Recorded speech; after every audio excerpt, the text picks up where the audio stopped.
श्री राम जय जय राम।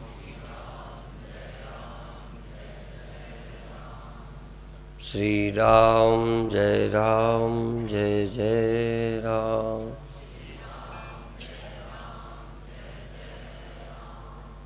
श्री राम जय जय राम। सच्चिदानंद भगवान की, सनातन धर्म की। कोई भी बीमार व्यक्ति किसी न किसी चिकित्सा पद्धति से स्वस्थ होने की कोशिश करता है और बहुत चिकित्सा पद्धति या पद्धतियाँ किसी न किसी कारण से विशेष महत्व रखती हैं और किसी न किसी कारण से सब लोग नहीं अपनाते। कई एलोपैथी से उपराम हो रहे हैं, उसकी अपनी एक कठिनाई है और अपनी एक बहुत अच्छाई है, जिसके कारण एलोपैथी से हमारा पीछा नहीं छूटता और कुछ कमियां हैं जिसके कारण लोग एलोपैथी का विरोध भी करना शुरू कर रहे हैं। नेचुरोपैथी की अपनी एक कठिनाई है, समय बहुत लेते हैं, परहेज बहुत करना पड़ता है, पर उसकी भी एक अच्छाई है जिसको लोग अपनाने के लिए मजबूर हो रहे हैं। इसी तरह से कई के साइड इफ़ेक्ट हैं, कई में सावधानी की बड़ी ज़रूरत है। इसी तरह से आध्यात्मिक और कल्याण के मार्ग में अनेक पद्धतियां हैं। साकारोपासना है, सगुण निराकारोपासना है, निर्गुण निराकारोपासना है। और हम चूंकि साकार हैं इसलिए हम साकार को जल्दी ग्रहण कर लेते हैं। साकार व्यक्ति को, साकार वस्तुओं को, साकार परमात्मा को जल्दी ग्रहण करता है। जैसे आकार वाले पुरुष हैं, स्त्री हैं, पशु हैं, ऐसे ही आकार वाला परमात्मा।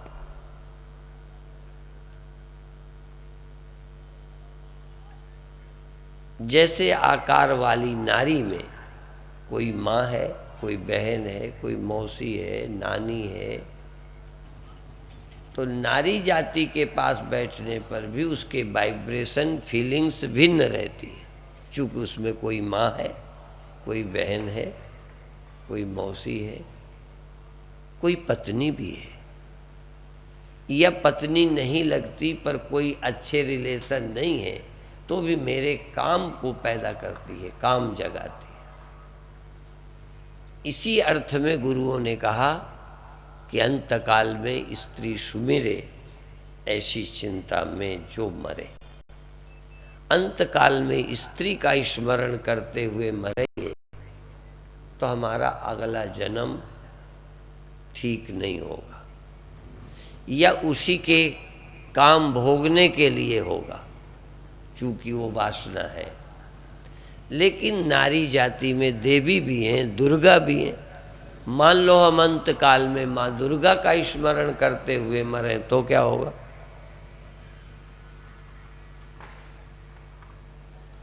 वो भी तो स्त्री है, नारी है। इसी तरह अंतकाल में हम पुत्र का, पिता का, परिवार का स्मरण करते मरे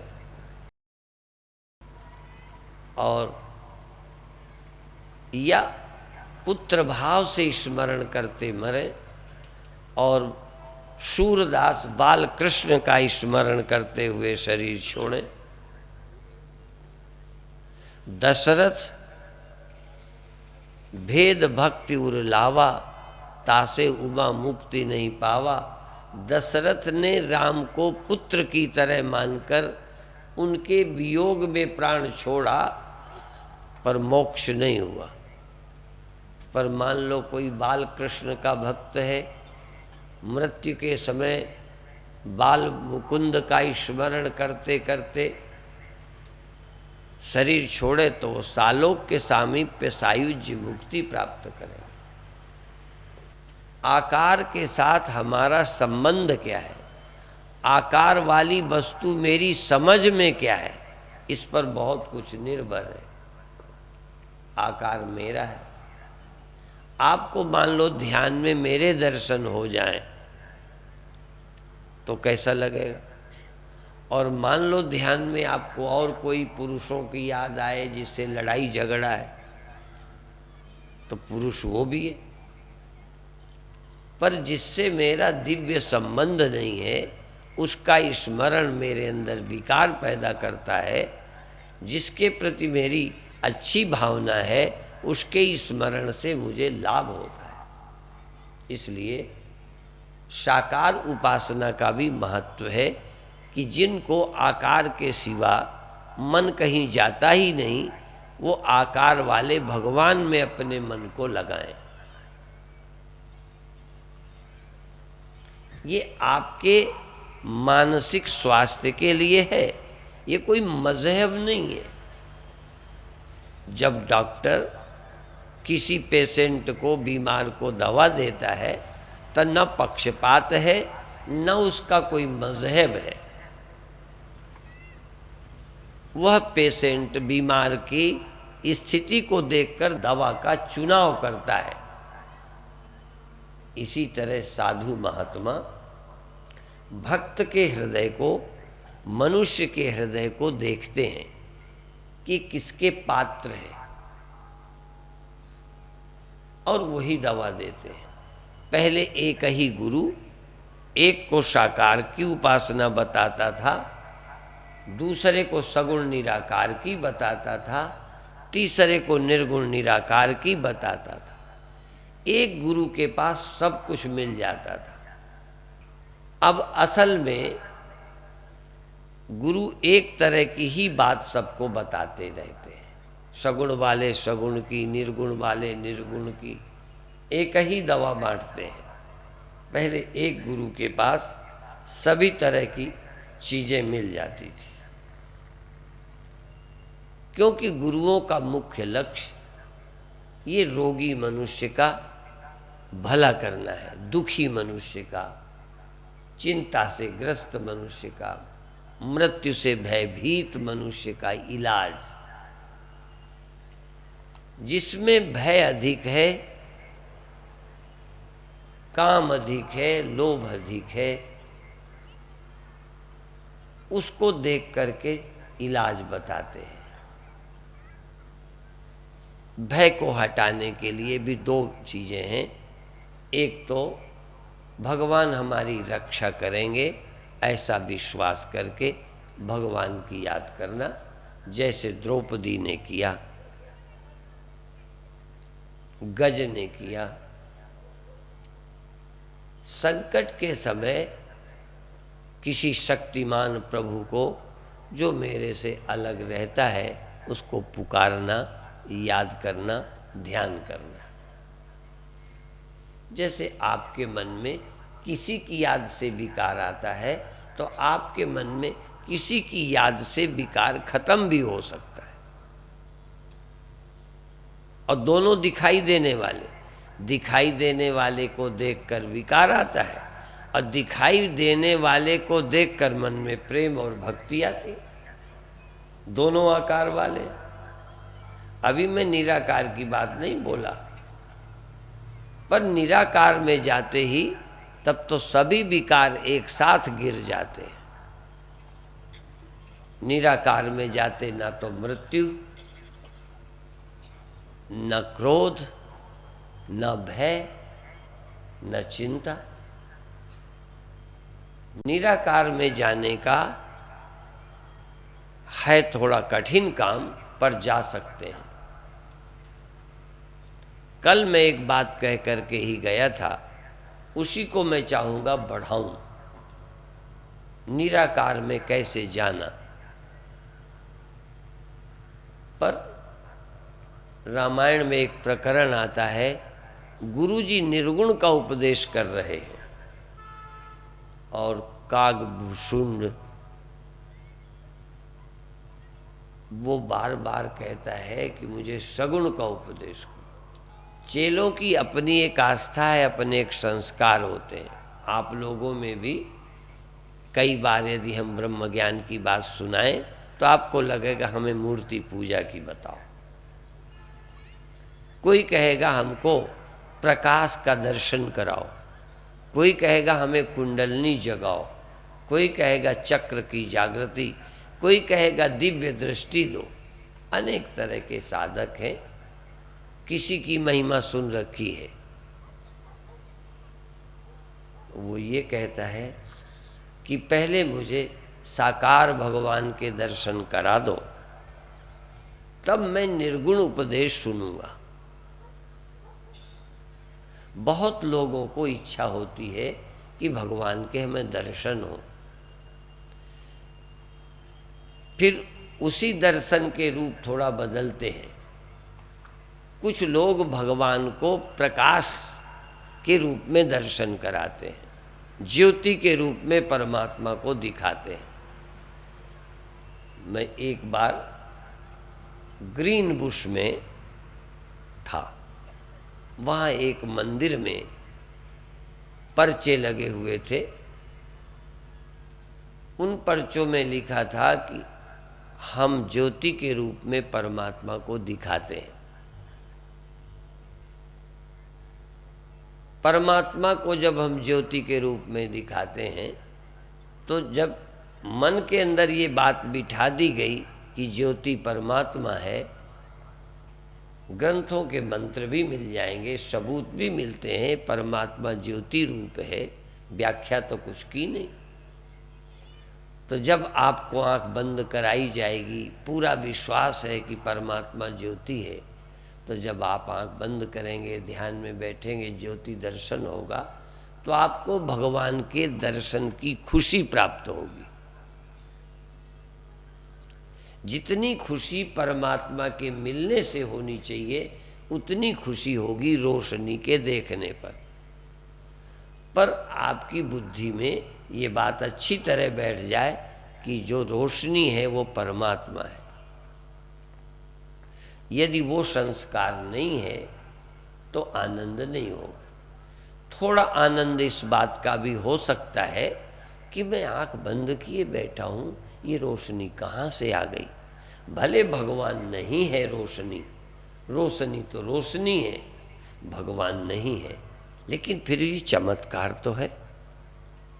अच्छा ये बात बताओ, मैं इस तरह अपने हाथ में ऐसे करके, सोना नहीं, सोना कीमती होता है, अच्छा मैं ऐसे करके एक सूअर का बच्चा यदि ऐसे ले आऊं तो आप खुश होगे कि नहीं?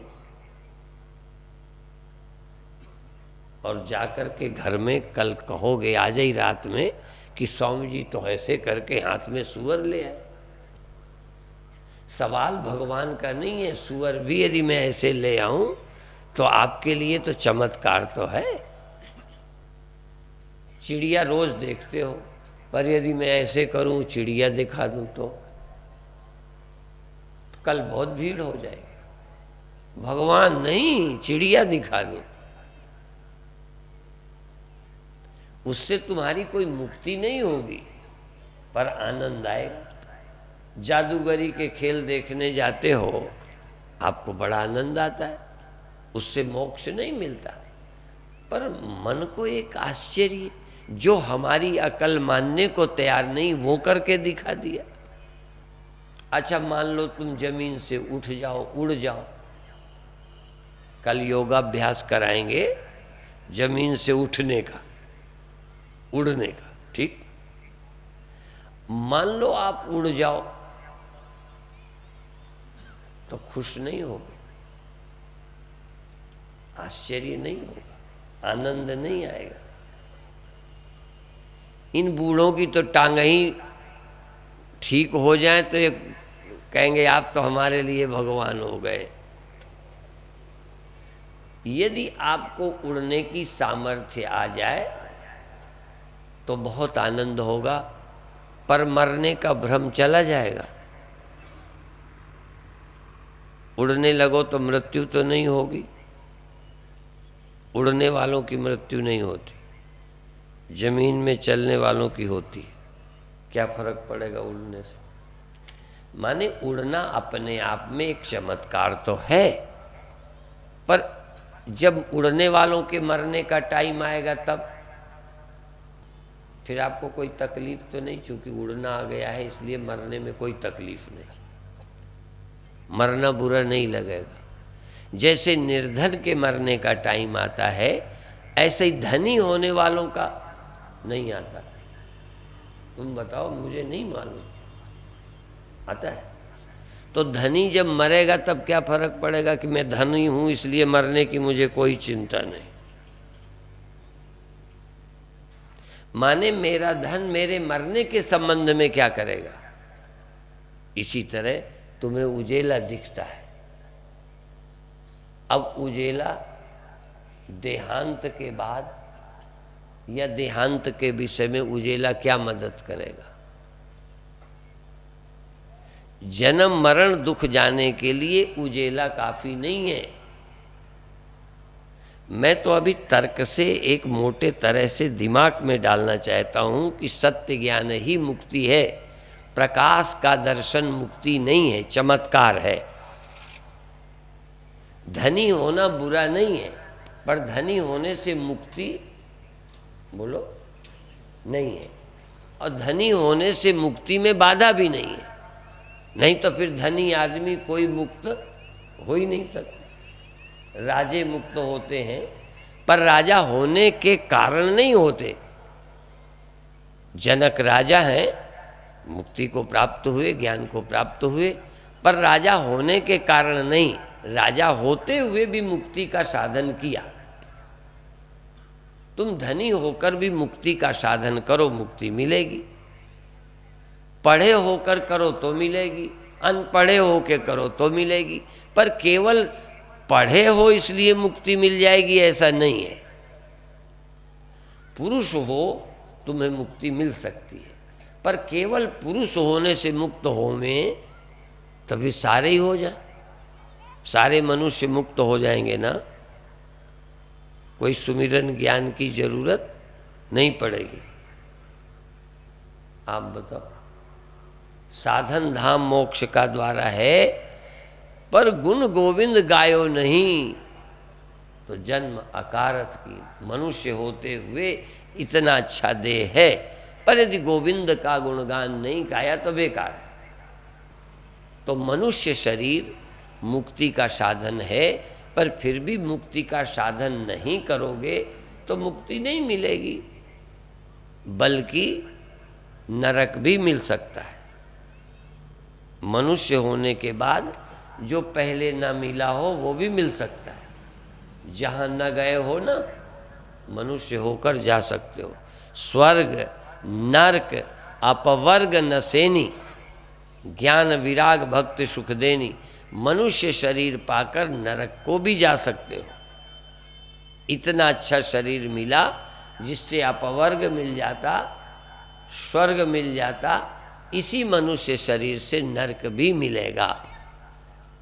बल्कि नरक का द्वार यही है।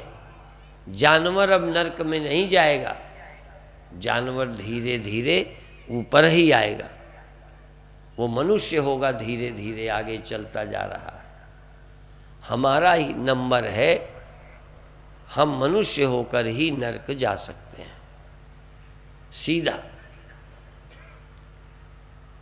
3 जगह का रास्ता है, स्वर्ग जाओ, नरक जाओ, अगला जन्म लो और मुक्त हो जाओ। मुक्त होने का भी अवसर यही है। तो क्या करने से मुक्त होगे? परमात्मा के अनुभव से, परमात्मा की प्राप्ति से मुक्ति मिलेगी। और परमात्मा को प्राप्त न करके और सब कुछ करोगे तो भुक्ति मिलेगी, अच्छे भोग मिलेंगे, अच्छे लोक मिलेंगे, अगला जन्म अच्छा मिलेगा और सब कुछ मिलेगा। उसके लिए भी करोगे तो नरक भी मिलेगा।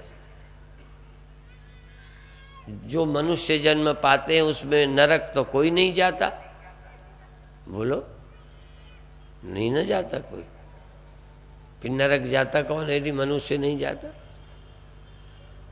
नरक जाने के लिए भी और कोई नहीं है, जब जाएगा मनुष्य ही जाएगा।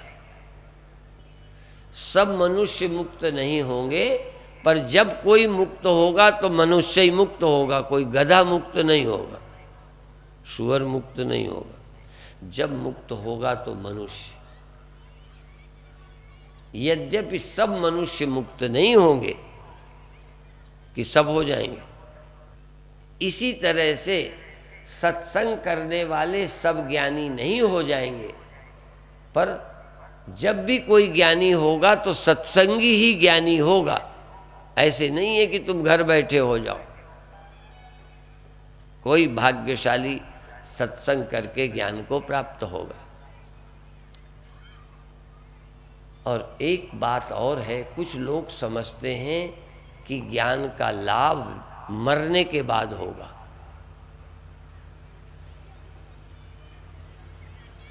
भोजन का दो तरह का लाभ है। एक तो खाते समय अच्छा लगता है, ये लाभ। दूसरा, भूख का कष्ट चला जाता है, दूसरा लाभ। आप जब भोजन करते हो तो अच्छा ही लगता है कि पेट भी भरता है?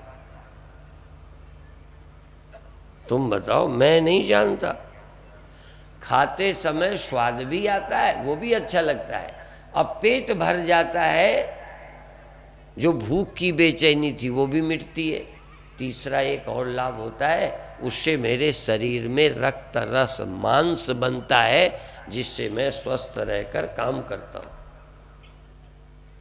इसी तरह ज्ञान का भी तत्काल सुनते समय भी अच्छा लगता है। सत्संग सुनते समय अच्छा लगता है, ये तो हो गया स्वाद। और मन संतुष्ट होता है, मन भर जाता है, मन आनंद में हो जाता है, मन तृप्त हो जाता है। ये सत्संग का दूसरा फायदा है। और उससे हमारे जीवन शक्ति, ब्रह्म ज्ञान की अंदर विवेक शक्ति जगती है, जिससे अनादि और अनंत काल तक से हम मृत्यु के भ्रम से छूट जाते हैं। ये तीन फायदे हैं। ब्रह्म ज्ञान केवल तत्काल आनंद ही नहीं देता, कई सुख तत्काल मिलते हैं, लेकिन उनसे हानि भी होती है। बहुत ऐसे सुख हैं जिससे हानि भी होती है। सुख मिलता है पर परिणाम अच्छा नहीं होता। कई गंदी किताबें पढ़ते समय अच्छी लगती हैं, अच्छी न लगती तो कोई पढ़ता ही नहीं।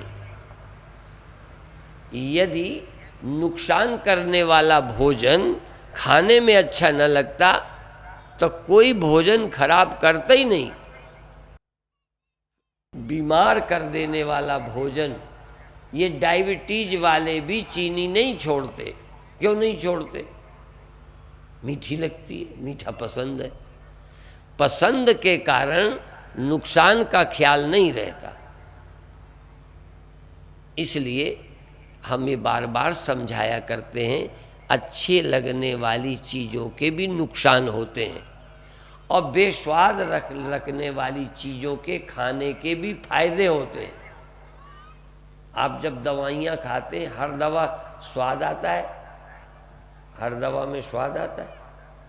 बोलो, नहीं आता। फिर क्यों खाते हो? अच्छी न लगने पर भी फायदा के कारण खाई जाती हैं, और अच्छी लगने पर भी नुकसान के कारण छोड़ी जाती हैं। पर गड़बड़ ये है, अच्छी लगने वाली, हानि पहुंचाने वाली चीज़ों को लोग छोड़ नहीं पाते। हमारे गुरु यही तो कह रहे हैं कि यदि अंतकाल में इन्हीं चीज़ों में मन लगाए रहोगे तो तुम्हारा जन्म खराब होगा। अच्छी तो लगती, अच्छी न लगती होती तो हमें सुमिरन छोड़ना ही ना पड़ता, आप ही छूट जाना था।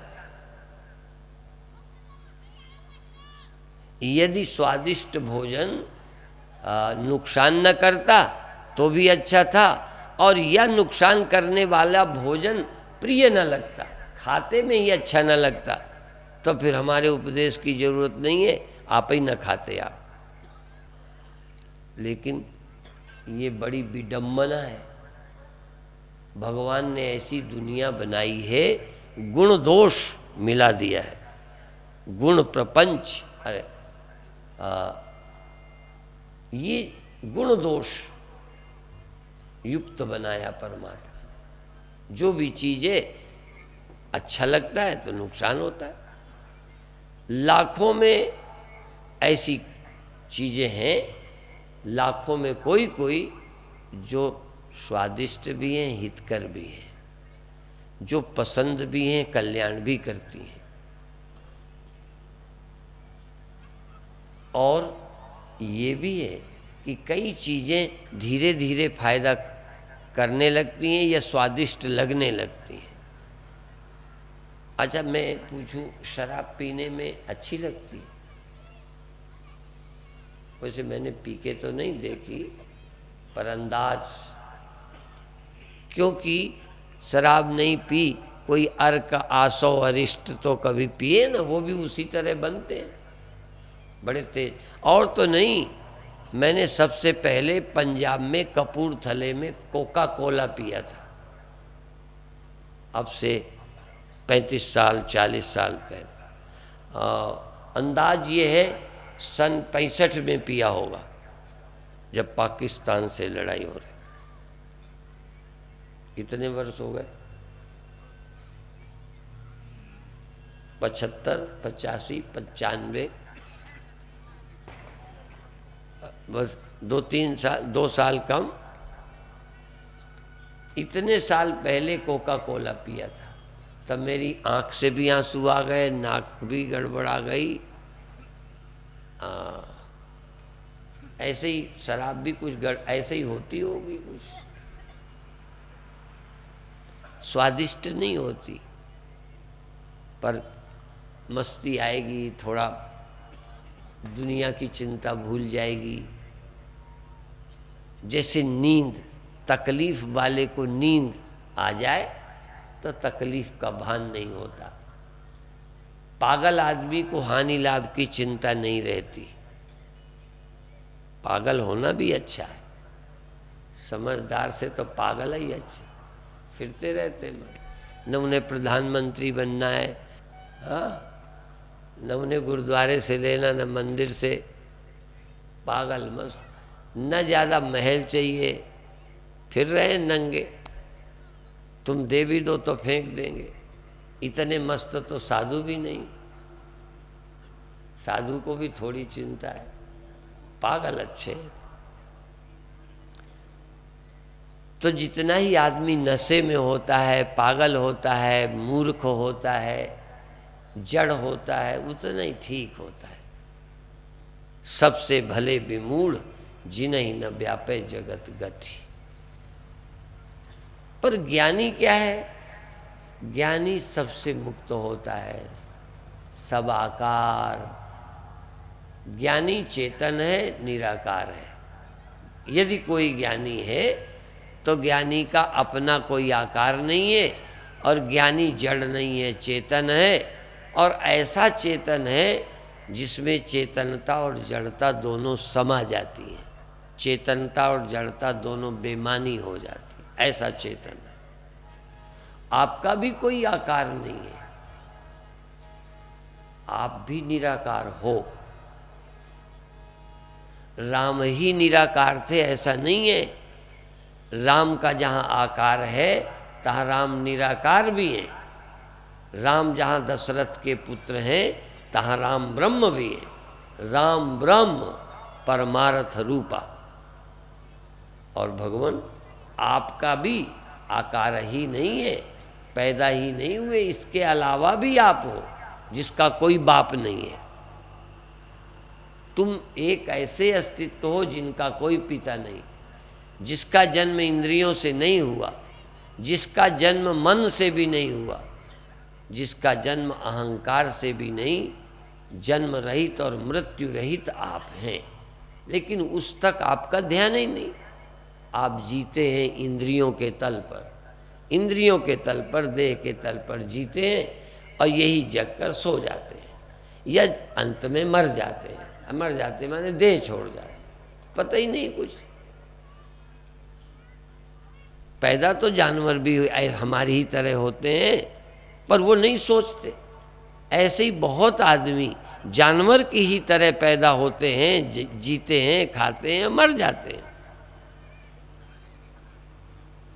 जैसे फिर ध्यान दो, जानवर जैसे पैदा होते हैं, जीते हैं, उनका ईश्वर से, मोक्ष से कोई लेना देना नहीं है, तो जानवर तो है।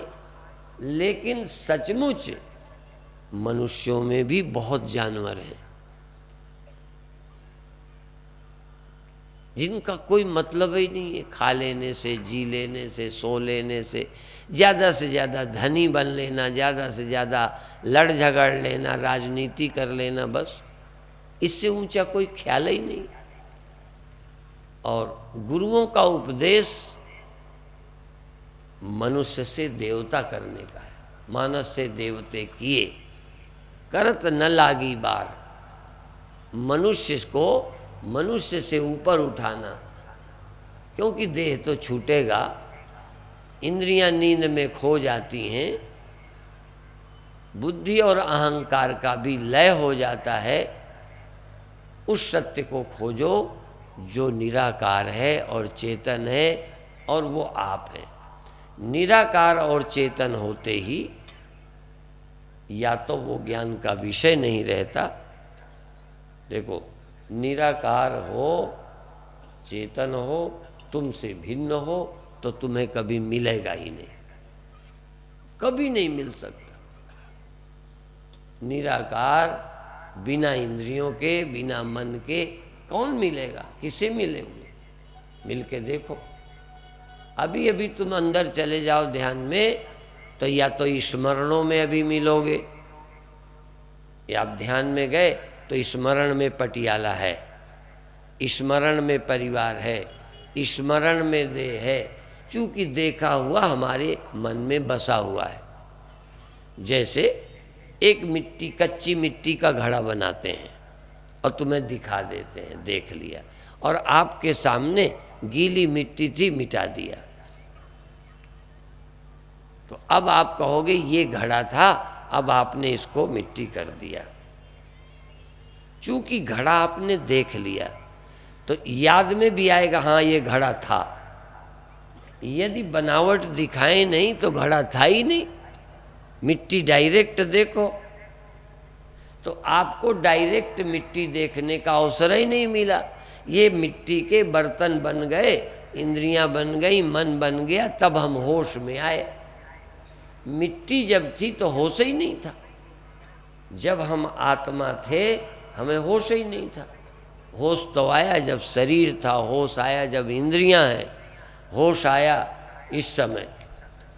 तो इसलिए होश पूर्वक अब हम जो जो जान चुके हैं छोड़ दें, थोड़ी हिम्मत जुटाएं, जाने हुए का त्याग कर दें। आप देह हैं, जानकारी थोड़ी देर को छोड़ो, स्मरण में भी छोड़ो, प्रत्यक्ष में भी छोड़ो, दिमाग में भी तुम सब कुछ छोड़कर देखो क्या हो, तो फिर तुम शुद्ध चेतन, शुद्ध आत्मा, शुद्ध ब्रह्म, निराकार, फिर मरोगे क्या? जहाँ स्मरण में भी देह नहीं हो वहाँ मौत कहाँ? स्वप्न में भी जब सांप आता है तो हमें डर लगता है, क्योंकि स्वप्न में भी हम देह होते हैं।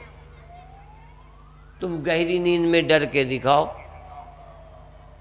जब मेरे अंदर न तो जगत का ज्ञान हो, न जगत का स्मरण हो, और नींद नहीं, उसको समाधि कह सकते हो, न देह संसार का स्मरण, और मैं होश में हूँ, मैं सोया नहीं, मैं बेखबर नहीं, उस आत्मा का अनुभव करो तो ये निराकार है।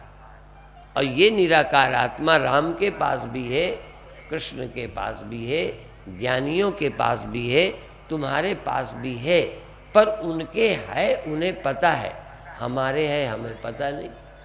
अपना धन हमें खुद नहीं मालूम, अपनी आत्मा का हमें खुद ही होश नहीं। आत्मा के रहते देह होने का होश है। जैसे वही गीली मिट्टी को मिट्टी होने का होश नहीं, बर्तन होने का है, ऐसे ही हमको इस जगत का होश है, देह का होश है। देह रहित आत्मा का होश नहीं, इंद्रिय रहित आत्मा का होश नहीं, ख्याल रहित, कल्पना रहित, निर्विकल्प चेतन का हमें पता नहीं। यदि निर्विकल्प हो जाएंगे तो अपने सिवा और कोई हमारे ज्ञान का विषय नहीं होगा। हम होंगे, हमें पता तो होगा, पर ज्ञान के विषय करके दृश्य की तरह नहीं होंगे। और आत्मा के सिवा ज्ञान रहित होने पर, संसार के ज्ञान रहित होने पर ज्ञान स्वरूप आत्मा ही हो सकती है, ज्ञान स्वरूप और कोई नहीं हो सकता। और कोई पता ही नहीं चलेगा। निराकार होते ही मैं तो हो सकता हूँ निराकार और बोध भी हो, पर निराकार होते मेरे ज्ञान में और कोई रहेगा नहीं, उसके होने का कोई सबूत नहीं। और कोई चीज़ मेरे से अलग निराकार होगी तो मुझे मिलेगी कैसे? और मैं निराकार न हूँ तो वहाँ मैं बचूंगा नहीं। तो इसलिए आकार नहीं बचता पर निराकार बचता है, इंद्रियां नहीं बचती पर ज्ञान बचता है, अतीन्द्रिय ज्ञान। मन नहीं बचता पर अमन ज्योत बचती है। अब देखो ज्योत शब्द आ गया, मैं फिर भ्रम तोड़ूं। जो हम आंख बंद करके ज्योति देखते हैं, एक ज्योति दिखती है, पर वो मेरी इंद्रिय ज्योति से, मानस ज्योति से ज्योति दिखती है। वहाँ एक देखने वाला मैं हूँ, दिखाई देने वाली ज्योति है। पर जब हम ज्योति शब्द का प्रयोग करते हैं, या ग्रंथों ने ज्योति को परमात्मा कहा है, वो दिखने वाली ज्योति को परमात्मा नहीं कहा। आजकल तो ये सब चला है बाजार, पूरे एक एक संप्रदाय खड़े हैं ज्योति दिखाने वाले, भगवान दिखाते हैं। बुरा नहीं माने, मेरा प्रयोजन भ्रम तोड़ने का है। मैं ज्योति भी हूँ और मेरा दर्शन भी नहीं होता। मैं ऐसी ज्योति हूँ, ज्योति स्वरूप हूँ, चिद ज्योति हूँ, और मेरे से और सबका दर्शन होता है, मेरा खुद दर्शन नहीं होता। मैं चैतन्य ज्योति हूँ, इंद्रिय ज्योति भी नहीं, मानसिक ज्योति भी नहीं। वही ज्योति मन में आकर मानसिक ज्योति बनती है। जैसे सूर्य की लाइट शीशे में आकर रिफ्लेक्शन बनती है। रिफ्लेक्शन वाली ज्योति कभी रहेगी कभी नहीं रहेगी, सूर्य ज्योति रहेगी। इसी तरह से यह इंद्रिय ज्योति चली जाती है, सुनना चला जाता है, जागना सोना आता और जाता है। ये जागना भी परमानेंट नहीं है, बुद्धि के कारण जगना कहलाता है। जागृत स्वप्न सुषुप्ति है बुद्धि की अवस्था। ये जागृत होना, तो ये जो ज्योति देखते हैं जागते देखते हैं, हम देखते हैं, हम होश में होते हैं देखते हैं। तो जिसे देखते हैं वो कोई ज्योति है क्या? ज्योति तो हम स्वयं हैं जो उसे देखते हैं। इसीलिए ये शब्द भी है, ज्योतिषाम अपि तज्ज्योति। वो ज्योतियों की ज्योति है। जितनी ज्योतियाँ तुमने देखी, इन ज्योतियों की भी वही ज्योति है जिससे ज्योतियाँ ज्योतित होती हैं, जिससे इंद्रियाँ प्रकाशमान हो जाती हैं। इंद्रिय ज्योति भी स्वयं नहीं है, ये ज्योति से ज्योतियाँ हैं। ये मन भी स्वयं प्रकाश नहीं है, ये उससे प्रकाश आता है। इसलिए स्वयं प्रकाश परमात्म ज्योति एक है, उससे सारे दीप जल रहे हैं, सारे ज्योतियाँ जल रही हैं। जो दिखने वाली वो तो बिल्कुल निकृष्ट, बल्कि ये जो जग रही हैं अनेक, ये अनेक भी नहीं है, अनेक भी झूठी है, एक ही है। एक ज्योत है सब दीपों में, इन सब दियों में एक ही ज्योति है, सब रिफ्लेक्शनों में एक ही सूर्य का रिफ्लेक्शन है, करोड़ों घड़ों में एक ही सूर्य का प्रतिबिंब है, एक ही सूर्य। इसलिए अनेक शरीरों में, अनेक मनों में एक ही चैतन्य चिद रूप से स्फुरित हो रहा है। फिर वही स्फुरित होकर मन में, इंद्रियों में आता है, फिर जगत प्रकाशित करता है, फिर बाहर के सूर्य चांद देखता है, आंख बंद करके भीतर उत्पन्न हुए सूर्य चंद्र और तारों को देखता है, भीतर के नादों को सुनता है, भीतर के रंगों को देखता है, भीतर के श्लोक मंत्र देवी देवताओं का दर्शन करता है, निराकार आकाश और बिंदु का ख्याल करता है। लेकिन ये सब ख्याल किसको आते हैं, कौन देखता है? आप तो कभी अपनी ओर सोचते ही नहीं हो आप क्या चीज है। इसीलिए ब्रह्मज्ञानी की महिमा कोई झूठ गा दी क्या? ब्रह्म ज्ञान इतनी ऊंची चीज है। ब्रह्म ज्ञान का मतलब एक बार सारे ज्ञानों को खत्म करके केवल चैतन्य ब्रह्म, और एक बार ब्रह्म ज्ञान हो जाए, उस ब्रह्म ज्ञानी का फिर क्या नाश होगा, कौन नाश करेगा, कैसे मरेगा, कैसे आएगा, कैसे जाएगा, वो तो सर्वात्मा है, विश्वात्मा है, ब्रह्मांड भर उसमें रहता है, उस चैतन्य में। पर हम एक आदमी बन के बैठे हैं, एक इंद्रियां बन के बैठे हैं, मन बन के बैठे हैं, फिर ध्यान में भी मन द्वारा कुछ देखते रहते हैं। तो ये बुरा नहीं है, कुछ देखोगे अच्छा लगेगा, कुछ याद करोगे अच्छा लगेगा, क्योंकि मन रहित होना कठिन है। मन सहित होकर भगवान देखना, प्रकाश देखना, नाद सुनना, जाप करना, ये आसान है। मन के द्वारा कोई चीज़ याद करें, आनंद लें, ये एक अच्छी बात है।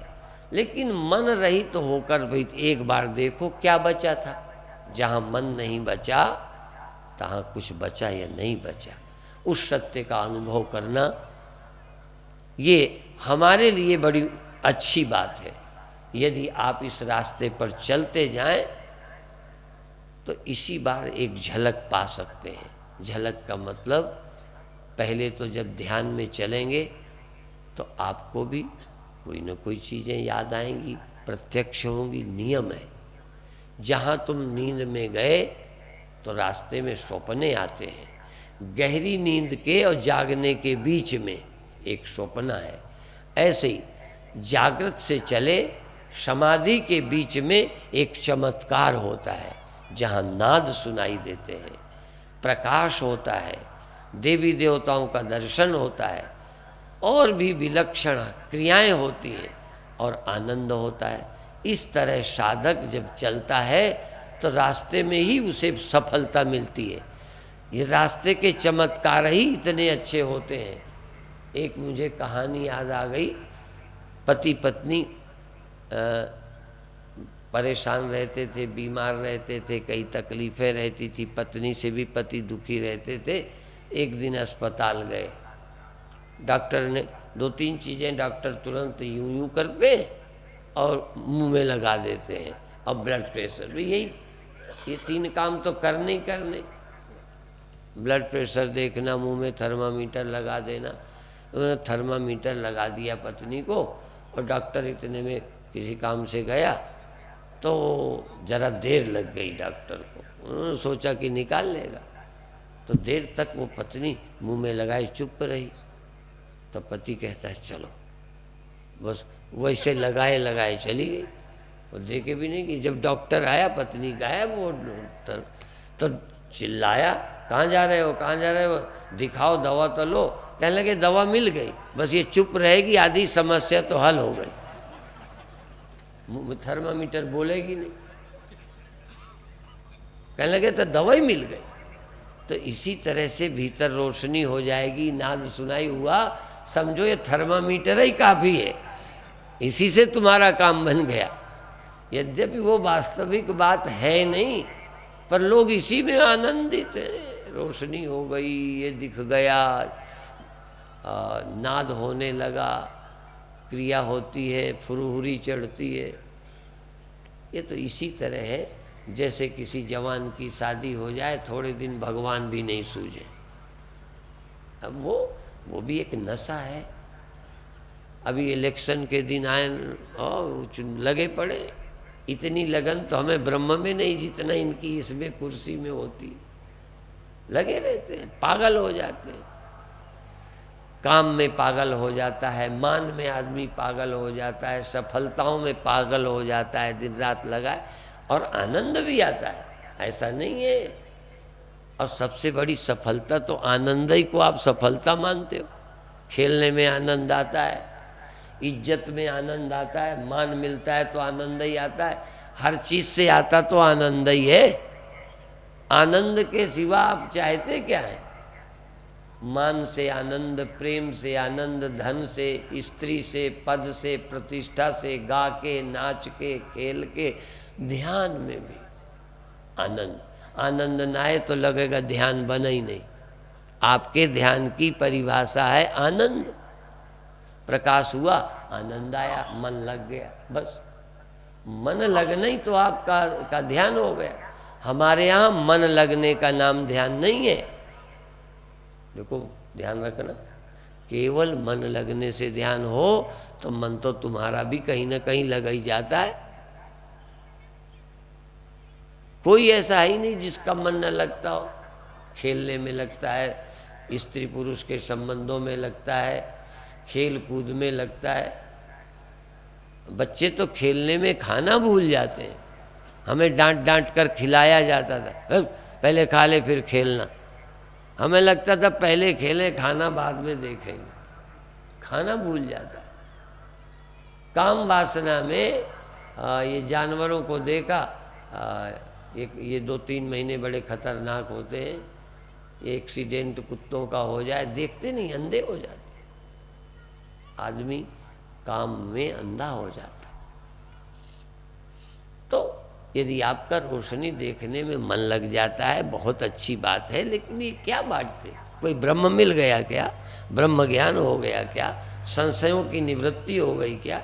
वेदांत तो कहता है संशय विपर्य रहित आत्मा का दृढ़ निश्चय ही वास्तविक ज्ञान है, समाधि है। बाकी मन लगना समाधि नहीं है। बार बार महिमा गाई जाएगी किसी चीज की, उसमें मन लग जाएगा। तो शंकराचार्य की दृष्टि से मन लगाना पर्याप्त नहीं है। यद्यपि जिनका मन नहीं लगता, मन लगना भी अच्छी बात है। इसलिए उपासना से विक्षेप की निवृत्ति होती है, अर्थात ध्यान करने से मन का विक्षेप, मन की चंचलता कम हो जाती है। ये दूसरा साधन है, मल, विक्षेप, आवरण। लेकिन विक्षेप निवृत्त हुआ, आवरण निवृत्त नहीं हुआ। ध्यान से विक्षेप कम हो जाता है या नहीं रहता है, आनंद आता है। मन की चंचलता जब घट जाती है, मन एकाग्र हो जाता है प्रकाश में, नाद में, तो आनंद मिलता है। लेकिन अज्ञान का नाश नहीं होता। इसीलिए कहना पड़ा, जो 100 चंदा उगवे सूरज चढ़े 1000, एते चानन हो रिया गुरु बिन घोर अंधार। गुरु बिन घोर अंधार, गुरु बिन समझ ना आवई, गुरु बिन सुरत न सिद्ध, गुरु बिन मुक्त न पावई। मुक्ति और समझ बिना गुरु के नहीं आती। चाहे कितना कर लो, चाहे कितने साधन कर लो, उजेला देख लो, समाधि लगा लो, भ्रम नहीं टूटेंगे। सतगुरु मिले ते जाएं जिमी, संशय भ्रम समुदाय। संशय और भ्रम तो गुरु के द्वारा जाएंगे। पर इसका अर्थ नहीं है कि गुरु गोरू को बना लो। जानते हो, हमारे यहाँ गोरू जानवर को बोलते हैं। किसी को गुरु बना लो तो संशय भ्रम चले जाएंगे।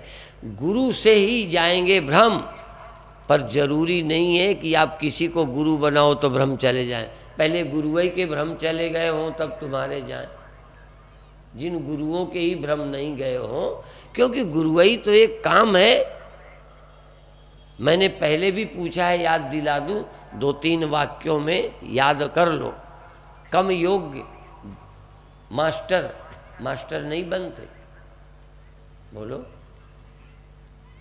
कम योग्य डॉक्टर ही नहीं करते,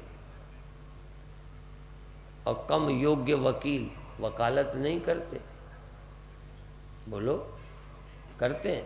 तो कम योग्य गुरुवही छोड़ देंगे क्या? चाहे योग्य हो ना हो, उन्हें भी तो अपनी रोजी रोटी और बड़प्पन चाहिए, लगे हैं काम में।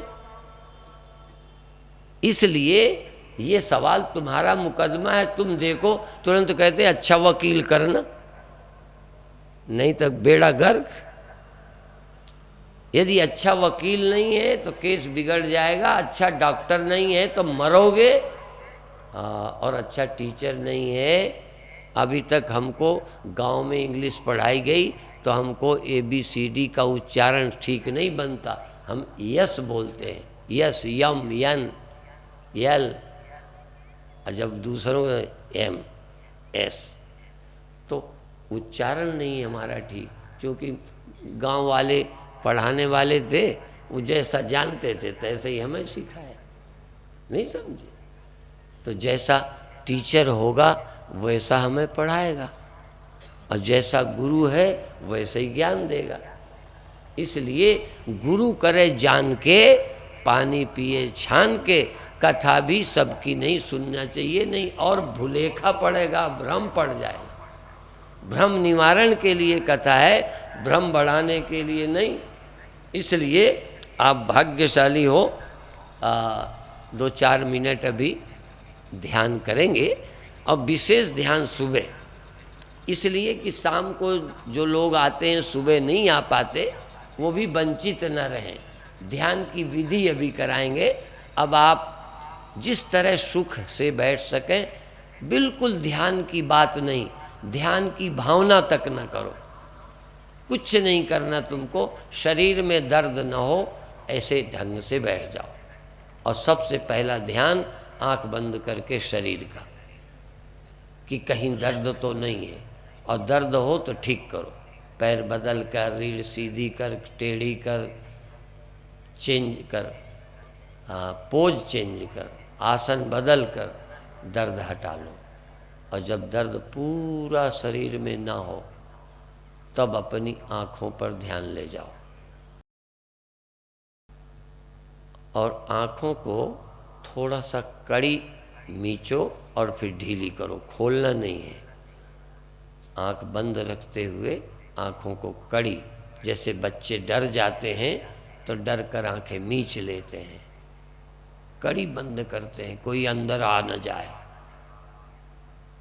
वैसे आँखें बंद करने से या बंद खुली रखने से कोई आता तो आँख के भीतर नहीं, पर आया नजर आता है। आँख बंद कर लेंगे तो सामने शेर है, सांप है, दिखेगा नहीं, वो दिखने ही लगता है जैसे आ गया। आँख बंद कर ली, अब कौन आएगा, जोर से बंद कर ली। और भीतर अब देखो, आँख बंद करके भीतर देखो, अंधेरा है कि उजेला है कि खालीपन है, लोग हैं, पटियाला है, सभा है, या कोई नहीं है। आँख के भीतर स्मरण करो कि इस क्षण, तत्क्षण, उसी क्षण जब आँख बंद है तो आँख के भीतर क्या है। अभी तक का देखा सुना सब दिमाग से हटाओ, इस समय देखो क्या है, पहले क्या था, क्या देखा है, क्या सुना है, क्या किया है, कोई लेना देना नहीं। इस समय आप कुछ कर नहीं रहे, कुछ सोच नहीं रहे, कोई स्मरण नहीं करना, पूरा ध्यान आँख पर लगाना है, पूरा ध्यान आँख, आँख, आँख, आँख के अलावा और कुछ है नहीं, पूरी चेतना आँख पर। और या तो तुम ही आँख हो, तुम न होते तो आँख क्या है। तुम का मतलब चेतन, तुम्हारी उपस्थिति ही आँख में देखने का काम करती है। तुम्हारी उपस्थिति के बिना आँख कभी आँख नहीं हो सकती। तुम जब नींद में या स्वप्न में होते हो तब ये आँख का काम नहीं करती। आँख तभी आँख है जब आँख में तुम मौजूद हो। कान तभी कान है जब तुम मौजूद हो। मन तभी मन है जब तुम मौजूद हो। ये जब होंगे तो इनमें तुम्हारा होना जरूरी है। ये बिना तुम्हारे नहीं हो सकते, पर ध्यान करते करते एक क्षण वह जरूर आएगा जहाँ आँखें नहीं होंगी और तुम होगे। न तत्र चक्षुर गच्छति, वहाँ आँखें नहीं जाती जहाँ तुम जाते हो। तुम वहाँ भी होगे जहाँ आँखें नहीं होंगी, तुम वहाँ भी होगे जहाँ कान नहीं होंगे, तुम वहाँ भी होगे जहाँ मन नहीं होगा। पर मन जहाँ होगा वहाँ तो तुम होगे ही होगे। ऐसा हो ही नहीं सकता कि मन हो और तुम न हो, स्वप्न हो और तुम न हो, आँख हो और तुम न हो, कान हो और तुम न हो, घड़ा हो और मिट्टी न हो। ये नहीं हो सकता। लेकिन ये हो सकता है कि मिट्टी हो और घड़ा ना हो, लहर हो पानी ना हो। ये नहीं हो सकता। पर पानी बिना लहर का हो सकता है। तुम ध्यान दो, सुनना बिना तुम्हारे नहीं है, देखना बिना तुम्हारे नहीं है, संसार का भान बिना तुम्हारे नहीं है, मन का पता बिना तुम्हारे नहीं है। शून्य है। यदि शून्य, तो शून्य भी स्वतंत्र नहीं है। तुम हो तो शून्य का एहसास होगा। इसलिए शून्य भी बिना चेतन के, बिना मेरे नहीं हो सकता। अंधेरा भी बिना मेरे, अंदर यदि अंधेरा अंधेरा है ध्यान में, तो अंधेरा भी तुम ही अनुभव कर रहे हो। तुम ना हो तो अंधेरा क्या है? अंधेरा है तो तुम जरूर हो। पर ध्यान दो, तुम बिना अंधेरे के भी हो, तुम बिना प्रकाश के हो, बिना अंधकार के हो, बिना मन के हो, बिना इंद्रियों के हो, बिना संसार के भी तुम हो, और संसार सहित भी तुम हो। संसार है तब अकेला संसार कभी नहीं है। अकेला शून्य कभी नहीं हो सकता। बिना साक्षी का शून्य, बिना आत्मा का संसार, बिना मेरे मन, ये बिना मेरे नहीं हो सकते। मैं इनके बिना हो सकता हूँ। और यही एक बार अनुभव करना है। यही ध्यान, यही समाधि है। एक बार मैं देख सकूं कि जहाँ कुछ भी नहीं था मैं था। और एक ये भी अनुभव कर सकूं कि जब ये है तब भी बिना मेरे ये नहीं है। सुनाई देना बिना मेरे नहीं, दिखाई देना बिना मेरे नहीं, संसार का स्मरण बिना मेरे नहीं, संसार का विस्मरण बिना मेरे नहीं। मत्ता स्मृतिर ज्ञानम अपोहनंच, मुझसे ही स्मृति, ज्ञान और ज्ञान का अभाव, लोभ। ज्ञान का न रहना भी मेरे बिना संभव नहीं है। ज्ञान नहीं रहा तब भी मैं हूँ, ज्ञान है तब भी मैं हूँ, स्मृति है तब भी मैं हूँ, स्मृति नहीं आई तब भी मैं हूँ। और इस समय ज्ञान तुम्हारा कहाँ है? ढूंढो, ज्ञान को ढूंढो। तुम्हारा ज्ञान आँख में है कि कान में है कि श्वास में है कि शरीर में है कि शून्य में है कि मन में है? तुम्हारा स्मरण ध्यान कहाँ है? और तुम हो कि नहीं?